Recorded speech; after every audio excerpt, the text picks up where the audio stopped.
இந்த வீடியோவை மட்டும் நீங்கள் 5 மினிட்ஸ் முழுசாக கேட்டுட்டிங்கன்னா நான் கேரண்டி தரேங்க, மோட்டிவேஷன் கிடைக்கும்னு கிடையாது, கிளாரிட்டி கிடைக்கும்னு. இப்போ ஒரு ஹானஸ்ட் கொஸ்டின், நீங்கள் டயர்டாக இருக்கீங்களா? கண்டிப்பாக அதுக்கான ஆன்சர் நான் ஒழுங்காக தூங்காததுனால கிடையாது. அதுக்கான ஆன்சர் சேம் லைஃப் ரிப்பீட் ஆகுறதுனால. மார்னிங் அலாரம் ஆஃப் பண்ணிவிட்டு ஃபோன் ஓப்பன் பண்ணி இன்ஸ்டாகிராம், யூடியூப், வாட்ஸ்அப்னு ஒரு ரவுண்ட் முடிக்கிறோம். நெக்ஸ்ட் ரவுண்ட் போகக்கூடாதுன்னு நினச்சாலும் 5 மினிட்ஸ் மோர்னு சொல்லிக்கிட்டே 45 மினிட்ஸ் வில் கான். நம்ம லேசி கிடையாது, கன்ஃபியூஸ்டாக இருக்கும்.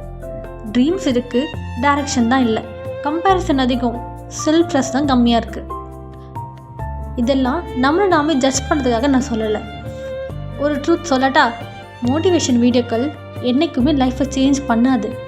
ஹேபிட்டை சேஞ்ச் பண்ணக்கூடிய ஆக்ஷன் தான் லைஃப்பை சேஞ்ச் பண்ணும். பர்ஃபெக்ட் டைம்க்காகவோ பர்ஃபெக்ட் மூட்காகவோ வெயிட் பண்ணிகிட்ருக்கோம். ஆனால் பர்ஃபெக்ட் டைம்னு ஒன்று கிடையவே கிடையாது. நீங்கள் ஸ்டார்ட் பண்ணாமல் இருக்கிறதுக்கான ஒரே ரீசன் உங்கள் ஃபியர் தான். இப்போ ஒரு சின்ன எக்ஸசைஸ் சொல்லட்டா, இந்த வீடியோ ப்ளே ஆகிட்டே இருக்கட்டும். ஸ்க்ரீனை பார்த்துக்கிட்டே எல்லோரும் அவங்க மனசை ஒரு கொஸ்டின் கேட்டுக்கோங்க. நான் எதை பார்த்து பயந்து ஓடிட்டுருக்கேன்? ஜாபை பார்த்தா, ரிலேஷன்ஷிப்பா, ஃபெயிலியர் ஃபியரா, இல்லைன்னா சக்ஸஸ் ஃபியரா? ஆன்சர் வந்தால் ஓகே, வரலனா அதுதான் ஆன்சரே.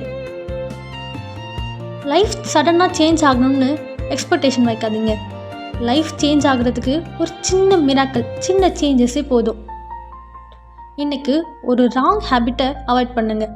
ஒரு சின்ன ஸ்டெப்பாக ஒரு புது ஹேபிட்டை, குட் ஹேபிட்டாக ஸ்டார்ட் பண்ணுங்கள்.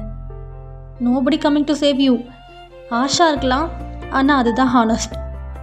உன்னோட பேக்கப் நீ தான். இந்த வாய்ஸ் பேக்ரவுண்டில் போயிடும், இந்த வீடியோவும் தான். ஆனால் இந்த சைலன்ஸில் நீ ஒரு தாட்டை பிடிச்சிக்கிட்டா அதுதான் வின், அதுதான் சக்ஸஸ். இன்னொரு நாள், இன்னொரு வாய்ஸ், இன்னொரு டாபிக்.